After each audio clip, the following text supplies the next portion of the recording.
Hey, what's going on, everybody? So, I had to deal with the hoopla of Diablo 4 through Reddit. Everyone's just losing their minds up there. The game is horrible. Oh, we can't play the sorcerer. The experience is gone. Nothing works. Ah! People are just losing their minds. Hey, you know, Diablo 4 for me stinks. Very similar to Anthem. Um, Anthem, amazing in 2017 when we were seeing it. It was me and Jeff Braddock, the EA's North American community manager, standing shoulder to shoulder along with the music DJs, Two Tone Disco at the time, and Omni Boy, and we were just sitting there, just saying, "Hey, where can I throw my money? I want the game. You can fly, you can do all this cool stuff. The game looks amazing." And then we got it, and the developers did this thing where they were like playing with loot tables, and only certain streamers at certain times with their little parties were able to get like super rare drops and stuff. Kind of like what's happening right now, but like those drops, it's really just them playing with the loot table. Oh, this wasn't intended. That wasn't intended. This shouldn't have happened. Everyone's getting a nerf. And if too many people have it, we're just going to take it away. That's kind of the argument right now in Blizzard. And it come to find out, like, Anthem was like in development for a long time. Oh, hey, we want this specific thing to show at the tech demo for E3. And they would work on said thing, and the project head would then go off to like Netflix or fucking become the head of like Showtime, HBO, Max TV, or become a figurehead for Hulu, or $1 million bonuses. Don't worry, guys, they signed a contract, they were given multi-millions of dollars, and then and Blizzard was like, yeah, they get to keep it. Bye. And like they were only here for like 6 months to a year.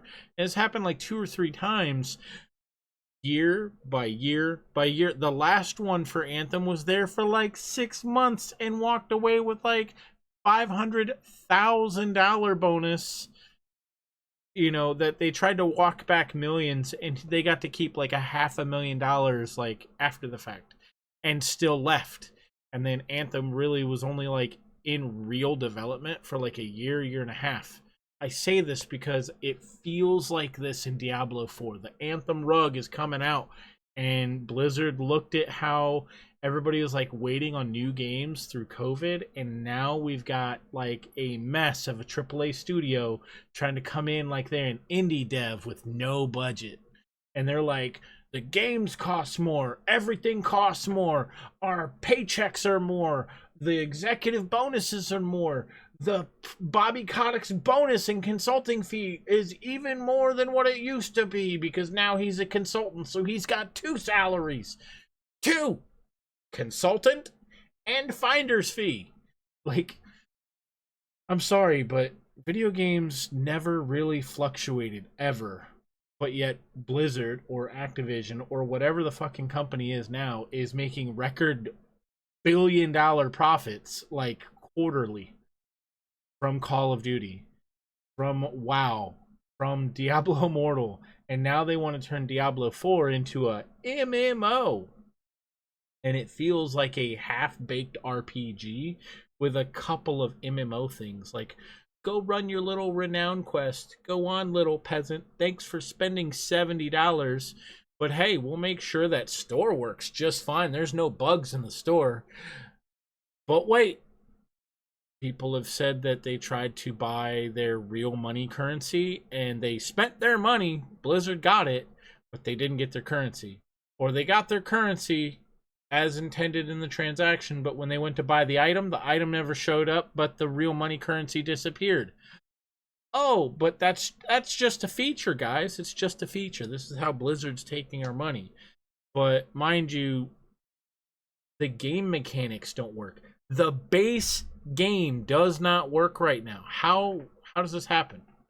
How does a AAA giant of a studio drop a less than indie dev tiered game. How do they do that? I'm being serious, because that quality assurance should have happened, and resistances should work. Skills should work. New ideas coming should be working before they're putting them out. Reworks should be working before they release them out into the wild for the public to play. Test is more what they're doing. I will say this first and foremost. I feel like I'm being treated like a playtester, and that my $70 was to see if a game would work in the market. Would work. My playtime says yes, but because I'm not throwing money at the store, it means that my characters don't work, my experience isn't fun enough, and that I feel like this could have waited another year. I mean, we waited a long ass time for Diablo 4, but I feel like they didn't quality assurance test the game. They didn't have people play testing the shit they were making from the get-go. Hey, we're going to do all this fine-tuning and change up. Again, this feels like a rushed product, like it's been a year, maybe 2. I mean, Blizzard, come on. You know, enough with the micromanaging of financial games. Please make a good product. I want to see this game, like, go for 10 years. I want to be able to be like, hey, Dad's been playing this game. You know, or look at my nieces and nephews and be like, hey, your uncle's been playing this game. Or if my wife's feeling up to it, hey, honey, you want to jump in a game with me? We'll turn all the graphics down so you can, you know, play and not maybe have an epileptic episode. But, like, I'm just saying, like, the game does not feel tested. Maybe that's it. The game just was never tested. If developers are putting stuff out there in patches out into the wild for the players to check out, or like feel like they're going to get access to, why are they not tested? Why are they not tested before they put the patch out? All I got to say, my rant's over. I am trying to enjoy this game in my time off. I am trying to enjoy this.